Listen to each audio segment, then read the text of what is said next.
नमस्कार दोस्तों, आपका स्वागत है हमारे YouTube चैनल में। आज हम आपको गौतम बुद्ध की एक ऐसे कहानी सुनाने जा रहे हैं जिसे सुनकर आपको जीवन के एक बहुत ही महत्वपूर्ण सीख मिलेगी। तो इस वीडियो को शुरू करने से पहले इस वीडियो को लाइक और चैनल को जरूर सब्सक्राइब करें। तो शुरू करते हैं इस वीडियो को।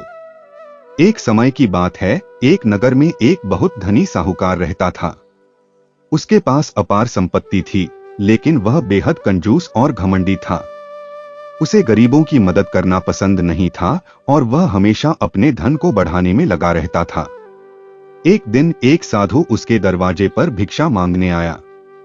साहूकार ने क्रोधित होकर कहा, मैंने यह धन मेहनत से कमाया है, इसे मैं यूं ही किसी को क्यों दूं? साधु मुस्कुराया और बोला, धन तो एक बहता हुआ पानी है, जो इसे रोकने की कोशिश करता है वह उसमें डूब जाता है, लेकिन जो इसे अच्छे कामों में लगाता है वह अमर हो जाता है। साहूकार ने हंसते हुए कहा, अगर ऐसा होता तो दुनिया के सारे धनवान लोग गरीब न हो जाते। साधु ने उसे एक राजा की कहानी सुनाई जिसने जीवन भर धन इकट्ठा किया, लेकिन मृत्यु के समय कुछ भी साथ नहीं ले जा सका।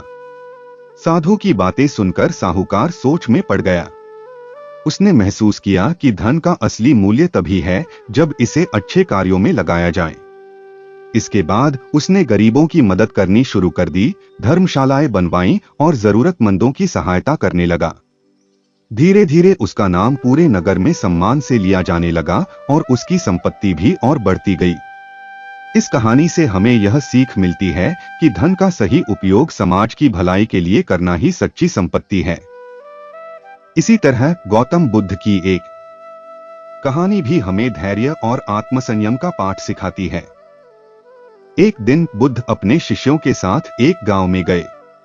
गांव के लोग उन्हें देखने के लिए इकट्ठा हुए, लेकिन तभी एक क्रोधित व्यक्ति आया और बुद्ध को अपशब्द कहने लगा। बुद्ध ने शांत रहकर उसकी बातें सुनी और मुस्कुराते रहे।